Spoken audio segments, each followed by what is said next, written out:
No estado do Rio de Janeiro, existem 15 comunidades reconhecidas como remanescentes de quilombos. Uma bravura, um bocadinho lá com ele, mas, meu filho, aí a casinha é essa. Vamos conversar lá dentro, que aí fica melhor pra gente. Aqui, ó, casinha é essa aí, né?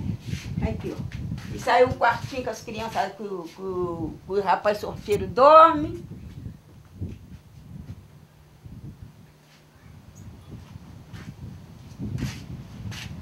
Isso aqui é o quartinho que eu fico. Esse aí.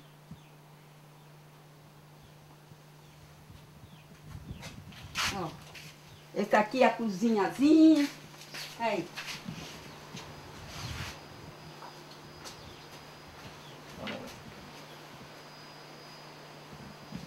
Aqui é um banheirinho.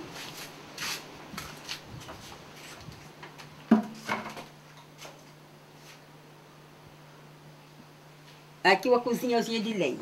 Aí, vocês dizem que aí.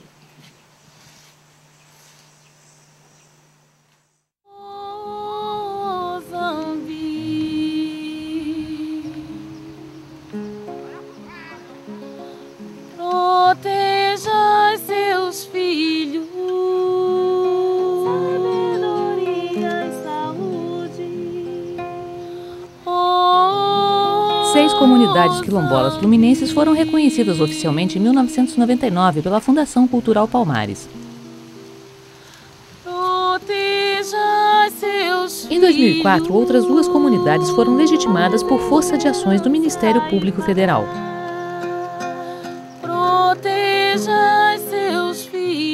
Porém, apenas 2 destas comunidades tiveram seus territórios titulados e só uma conseguiu a sua regularização cartorial. Seus filhos estão aqui,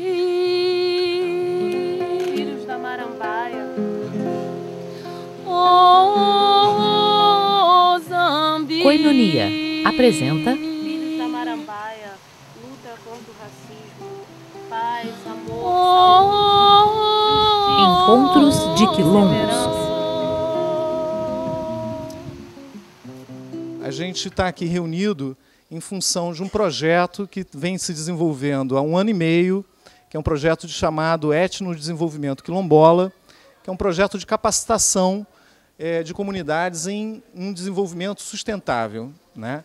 Isso foi feito, está sendo feito há 1 ano e meio. Hoje é o encontro de encerramento desse processo. Que o primeiro encontro foi feito em Alto da Serra. Alto da Serra recebeu, né, as outras 2 comunidades. O segundo encontro foi feito pela Marambaia. Marambaia recebeu essas comunidades também. Foi um encontro bastante rico. E agora é Preto Forro, era a vez de Preto Forro, né? Ter a tarefa de se organizar e produzir o evento. Sou o presidente da comunidade remanescente de Quilombos de Preto Forro e agradeço a vinda de vocês. Eu acho que tem outras comunidades que a gente um dia ainda vai ter o prazer de conhecê-los. Nós fomos em Alto da Serra, em Marambaia, foi maravilhoso, fomos muito bem recebidos e queremos que vocês também sejam muito bem recebidos aqui, apesar de vocês não estar dentro da nossa comunidade, porque o espaço foi menor, a escola não estava com a estrutura muito boa, está em obra lá, mas acho que a gente ainda vai conhecer a nossa comunidade. No encontro de Preto Forro, em novembro de 2006, participaram cerca de 100 quilombolas de 10 comunidades do estado do Rio de Janeiro. Meu nome é Luiz Eugênio Barcelo, sou vice-presidente da Associação da Ilha da Marambaia. A gente não conhecia a lei, entendeu? A gente não sabia nem como começar a procurar os nossos direitos sobre a posse da terra. Que muita gente nem acreditava que a gente ia conseguir chegar até onde chegamos hoje. Lá o nosso território é grande, a família é grande, né? Quero dizer que o grileiro tem 15 anos que ele está lá, né? Mas a comunidade já vive lá há 60 anos. A região lá de Campos, a indústria canavieira lá, a monocultura, a cana é muito forte lá, né? E Travessão não é exceção disso. Então ela pertence também, foi construída a partir também da exploração da cana. E a mão de obra usada lá, querendo ou não, todos já sabemos que foi escrava. Então tem muita presença de negros lá na comunidade, muito mesmo. E agora esse trabalho, seja da CPT, seja agora que criou agora o Movimento Negro de Travessão, eu sou um dos membros, estamos buscando a questão do resgate da cultura, a luta pela terra, né, pela nossa identidade. A nossa comunidade é uma comunidade mista. Nós temos 132 famílias quilombolas, que são remanescentes de quilombo, são tudo filho da terra. E temos mais 127 famílias que escolheram lá para morar, que então reside também junto ao quilombo. O dono da fazenda aqui veio a... Ele só tinha ele e a esposa. Ele todo tempo dizia que na morte dele, que aquelas terras ele deixava para os colonos. Mas só que ele dizia, mas não deixou nada por escrito. Então, logo a seguir, quando houve o falecimento dele, começou a aparecer diversas pessoas dizendo que era dono da fazenda. E foi aí, minha gente, foi aí que nosso povo sofreu. Proteja seus filhos.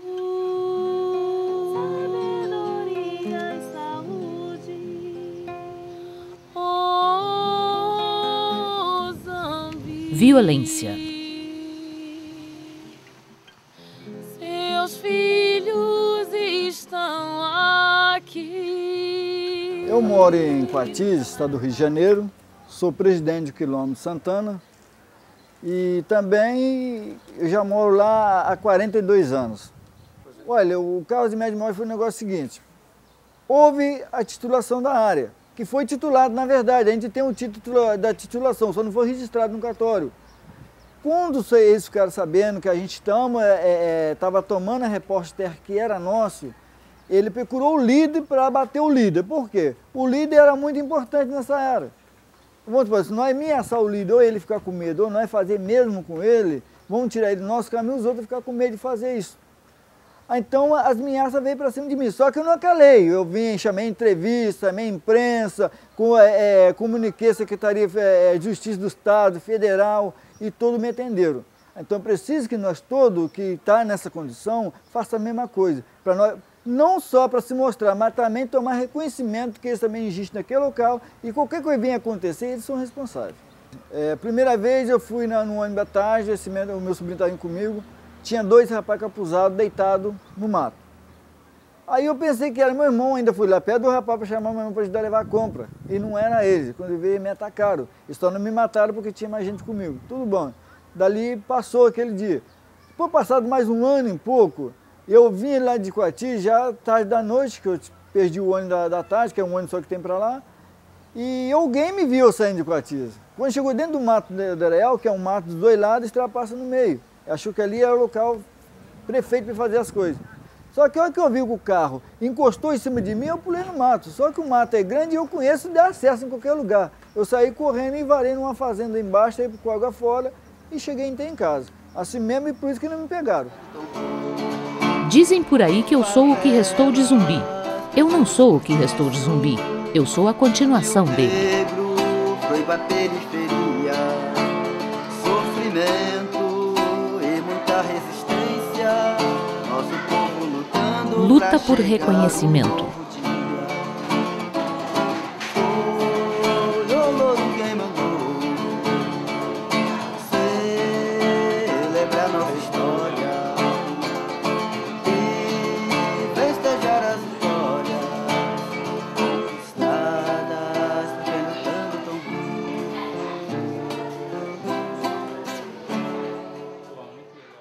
A nossa união partiu com todo mundo para lá e chegou lá, até alguns queriam se encontrar, bater de frente, nós falamos, não adianta. Partimos para o recurso para que a gente conseguisse entrar em contato com polícias, com órgãos públicos que pudessem ir lá. Nada. Telefone batia aqui, ia bater atendido em Rio das Ostras, não sei aonde, ninguém podia, ninguém tinha carro. Então, isso aí, nada feito. Partimos para o dia seguinte, para a Rasa, para registrar ocorrência. Conseguimos registrar. Poucos dias as coisas caducaram. E aí, a partir do momento que caducaram, nós ficamos sem direito de resposta. Esse nome Preto Forro, até há muito tempo, era um nome que muita gente tinha vergonha na nossa comunidade. Entendeu? A Coinonia chegou lá e mostrou para nós, não, vocês são capazes. Gente, nós somos uma comunidade, falado por Coinonia, por várias pessoas que vai, muito bem falada em todos os lugares. Já aconteceu comigo essa semana de ir num lugar que eu fui pegar meu cartão do Bolsa Família.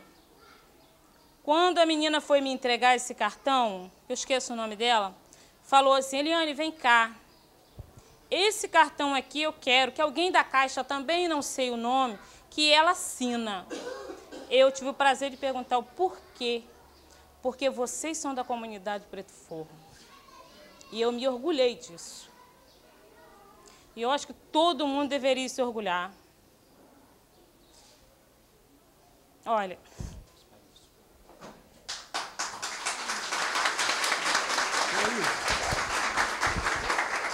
Meu pai já veio sofrendo há bastante tempo, né? Ele viveu naquela terra há muito tempo, vive nela, né? Praticamente 60 anos. Eu sempre uso dizer lá assim, a gente andava um pouco assim, né? Porque não entendia um pouquinho da lei. Não tinha ninguém que falasse para a gente da lei. Só que hoje, através de Coinonia, a gente aprendeu como ir procurar os nossos direitos. Então é o que a gente falou para o defensor público ali, a gente vai andar. Se não tem recurso na nossa cidade, a gente vai correr atrás e vai até o final dessa conquista. Porque a gente é triste viver, né? E não conhecer os direitos. Né? E quando a gente começa a conhecer isso é bom, porque a gente sabe aonde recorrer. Eu falo isso assim, quando eu choro assim, porque essa semana a gente teve na Defensoria Pública, eu pude ver a situação do meu pai, como ele se sentia ali. Meu pai ia de manhã cedo para ali, para a Defensoria Pública, ali para o Fórum de Rio Claro, sozinho. A gente era pequeno, né? Às vezes ele saía com o dinheiro da passagem, nem para o café ele não tinha. Né? Minha mãe falava que ele ia, né? E ela ficava ali pensando como é que ela ia fazer, porque era o dinheiro de fazer a compra para cuidar da gente, 10 irmãos. Né? Então, minha mãe sofreu muito.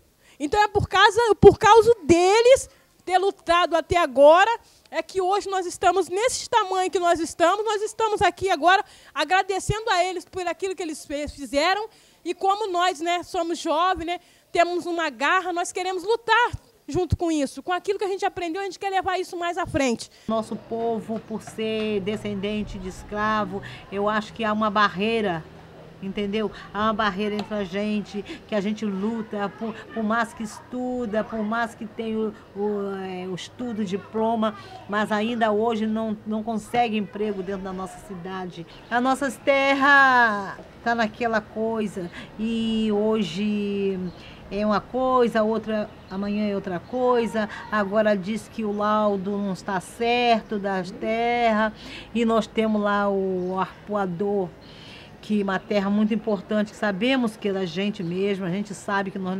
nascemos ali, e ali o arpoador é uma área que era de suma importância para nós, que era onde era o quilombo, né? E hoje foram invadidas, depois agora a gente entrou lá para pegar nossas terras, e houve policiamento para botar a gente para fora, que não podia construir, mas tá gringo construindo lá nesse lugar. Memória e direitos. Quilombo é onde os negros se refugiavam e se ajuntavam para reunir eles. Eles se fugiam dos fazendeiros, se escondiam ali, eles faziam aquela reunião, ficava ali no quilombo, porque eles moravam no arpoador, no mato. Então aquilo que era o quilombo, porque eles se refugiavam ali só ficavam eles, entendeu? Ali eles ficavam, só saíram daquele lugar quando chegou a liberdade.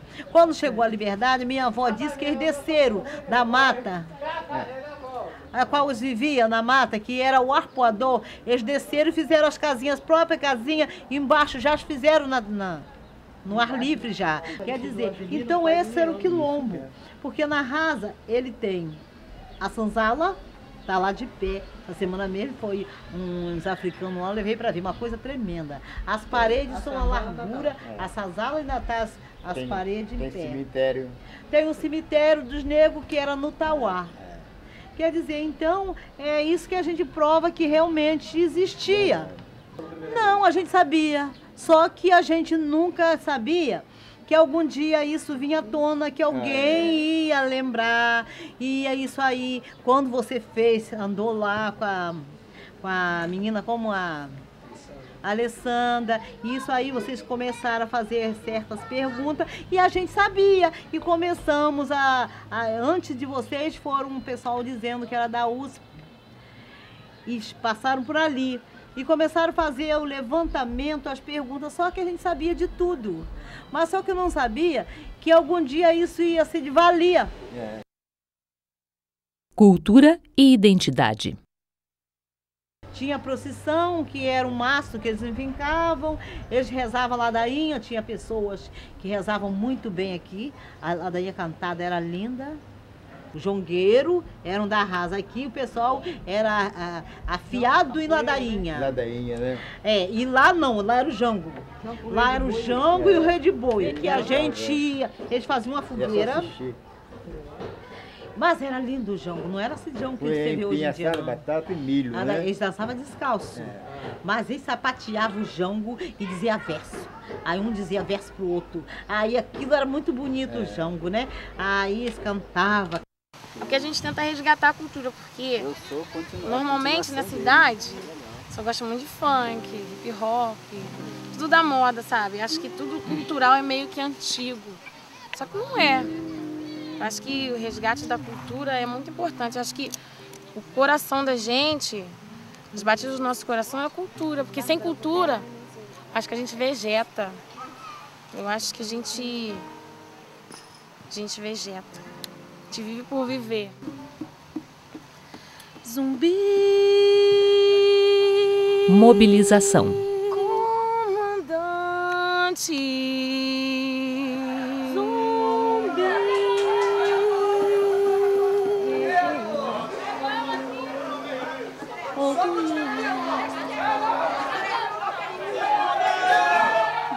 Como trabalhar em conjunto com nossas diferenças e nossas semelhanças. Em que somos diferentes, em que somos semelhantes e como podemos trabalhar juntos. Então essa coisa de estarmos juntos é o seguinte, né? Quando formos preciso de ir para Brasília, para o Rio de Janeiro, para algum lugar discutir, né? É bom que esteja quase que toda a comunidade presente, né? Tem que saber o que está acontecendo realmente, como é que um político ganha a eleição. Quantos políticos tinham nessas últimas eleições? Inúmeros, né? O que eles fizeram para ganhar a eleição no estado do Rio de Janeiro? Se uniram, não foi? Um político se uniu com o outro. É o que nós temos que fazer. A gente aprendeu a ajudar outras comunidades, porque cada comunidade, eu acho que todo mundo aqui sabe que cada comunidade tinha a sua luta lá. Mas que até pouco tempo ninguém sabia que a maioria das comunidades tinha as mesmas dificuldades e poderia lutar juntas. Então, o que a Quiononia fez? Juntou essas comunidades e fez com que elas se unissem mais e criassem uma corrente, não para prender, mas criou um elo entre todas as comunidades. E, hoje em dia, todas essas comunidades se comunicam entre si.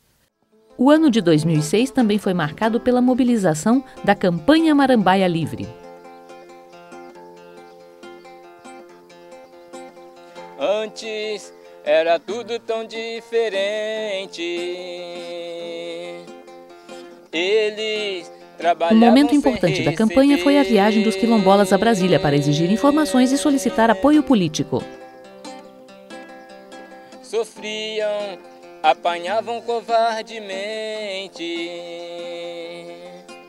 Senão, não podiam sobreviver. Neste mesmo ano, durante o segundo encontro, as comunidades quilombolas realizaram manifestação de rua em Itacuruçá, em solidariedade à luta da Marambaia. Sofrimento de um povo aprisionado por homens sem coração, seus patrões por serem de cor, castigavam os empregados trazendo o povo negro a viver na escravidão.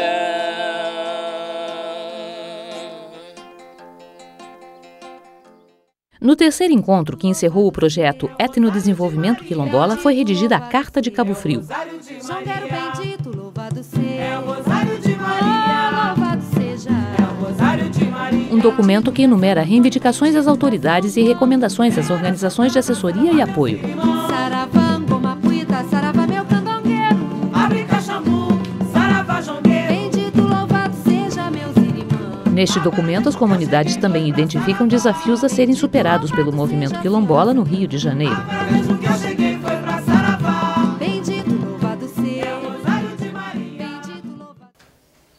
Eu acho que nós estamos aqui todo mundo com um objetivo só. Sabemos que os problemas são os mesmos. E o que acontece? A gente está aqui para estar ajudando a montar uma carta final, né? E que isso seja uma coisa bem concreta. A maioria dos nossos quilombos são cortados por rios, que são uma fonte de águas, uma fonte de preservação nossa. Então, principalmente lá na nossa região, em Angra dos Reis, há muito desmatamento. Então, a nossa proposta é a fiscalização do IBAMA, com bastante rigor, né, com relação aos desmatamentos nas margens do rio. Eu acho que deveria ser legal que virasse lei a nível federal que pessoas de comunidades quilombolas, membros, né, fizessem parte desses órgãos competentes, porque muitas das vezes eu acho que essa falta de sensibilidade por parte das autoridades é porque vem de uma certa elite, né? Então não tem o conhecimento necessário. É a fiscalização do IBAMA no setor pesqueiro, porque lá nós temos problemas de invasão. As pessoas chegam lá, nós temos bastante marisco, bastante peixe, não com a mesma quantidade de antes, mas ainda somos uma das áreas que tem toda essa riqueza. Também um estudo para a criação de uma reserva extrativista, porque tem muita coisa que acontece lá que a gente fez uma pesquisa dizendo que essa planta que a gente coloca aqui não vai destruir, esse carro que a gente coloca aqui não vai destruir, só que a gente sabe que destrói. O mapeamento do território quilombola da ilha, transporte público marítimo, que todo mundo sabe que a gente não tem isso, posto de saúde também, saneamento básico, e o apoio cultural do local e o tombamento das nossas áreas históricas, porque elas estão lá ainda em pé, mas não estão sendo conservadas. Estão sendo conservadas por nós, que a gente vai lá, a gente limpa, a pedra caiu, a gente vai lá e coloca, mas se o governo ou o órgão que faz essa parte fosse lá e olhasse mais, com certeza ela duraria mais. E o ponto principal é sempre a titulação da terra. É o que a gente quer, porque sempre esbarra nisso. Vocês não têm a titulação da terra, então as políticas públicas não podem entrar. Queremos que o governo federal mapeasse a comunidade quilombola, porque a comunidade quilombola não existe no mapa. Então precisa que a comunidade passe a existir no mapa, por quê? Porque se alguém procurar para a comunidade de Santana, não vai encontrar, porque não sabe onde está. Então, passando a existir no mapa, todo mundo sabe onde está. E também eu quero dizer que a escola, a professora, se capacitar para trabalhar com os negros. Que muito professor é capacitado, mas não sabe trabalhar com os negros, não sabe a história dos negros, ainda ensina as crianças da comunidade coisa que não é dos negros. A nossa demanda maior é a escola, né? Precisamos de uma escola ali que tenha essa pedagogia voltada para a nossa realidade. Bendito, louvado seja. É o Rosário de Maria. Bendito, louvado seja. É o Rosário de Maria. Jongueiro bendito, louvado seja. É o Rosário de Maria. Louvado seja. É o Rosário de Maria. Bendito para Santo Antônio, bendito para São João. Senhora Santana, saravá meus irmãos. Saravá, Gomapuita, saravá meu candongueiro. Abre caxambu, saravá jongueiro. Bendito, louvado seja, meus irmãos. Agora mesmo que eu cheguei foi pra Saravá. Bendito, louvado seja a Senhora Santana. Agora mesmo que eu cheguei foi pra Saravá. Bendito, louvado seja. É o Rosário de Maria. Bendito, louvado seja.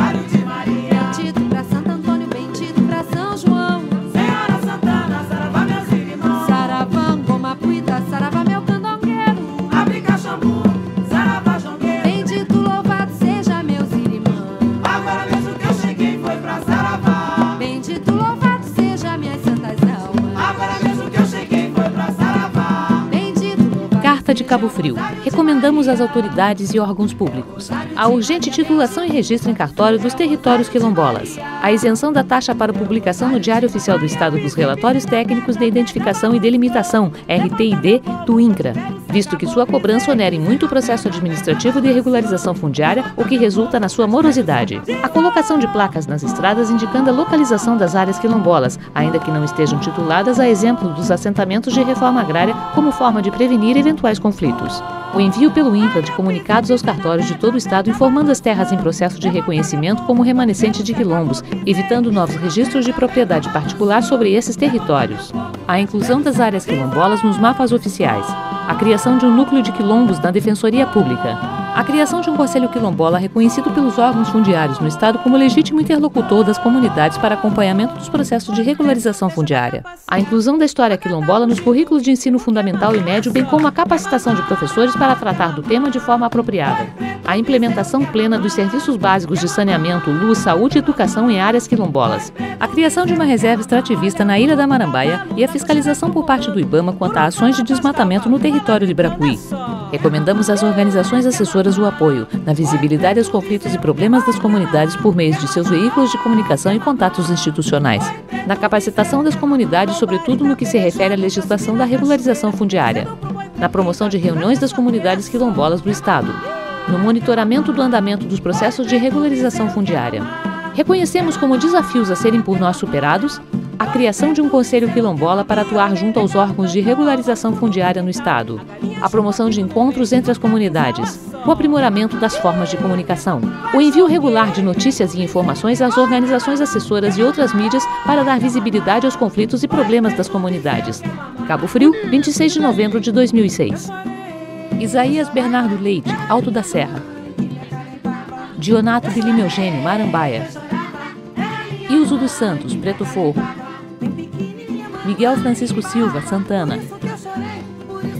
Roosevelt Azevedo da Silva, Bracuí. Carivaldina da Costa, Rasa. Adriano Lima, Aquilerge. Bertolino Lima, Aquilerge. O quilombo é uma pessoa que fugiu da senzala e se fosse embriagar lá no meio do mato, sabe? Fazer seu povoado no meio do mato e dali levou as suas famílias. Aquele é o quilombo verdadeiro. O remanescente quilombo é aquele que depois da liberação dos escravos ainda achou a gente em poder de escravidão trabalhando para esse fazendeiro. Por isso que nós somos remanescentes de escravos e o quilombo. O quilombo é o quê? O quilombo é aquele que fugiu de senzala e formou seu povo no meio do mato. E o remanescente de escravo é aquele que saiu dentro da sua fazenda sem precisar sair fugido. No artigo 215, 216 da Constituição, fala da Constituição Federal, o ADTC, da comunidade remanescente de quilombo. São pessoas que teve seus ancestrais que ali habitaram há anos e mais anos e foi reconhecido que essas terras poderiam ser de pais para filho, filho para neto e assim sucessivamente. Aos remanescentes das comunidades de quilombos que estejam ocupando suas terras, é reconhecida a propriedade definitiva, devendo o Estado emitir-lhes títulos respectivos. Artigo 68 dos Atos das Disposições Constitucionais Transitórias da Constituição Federal de 1988.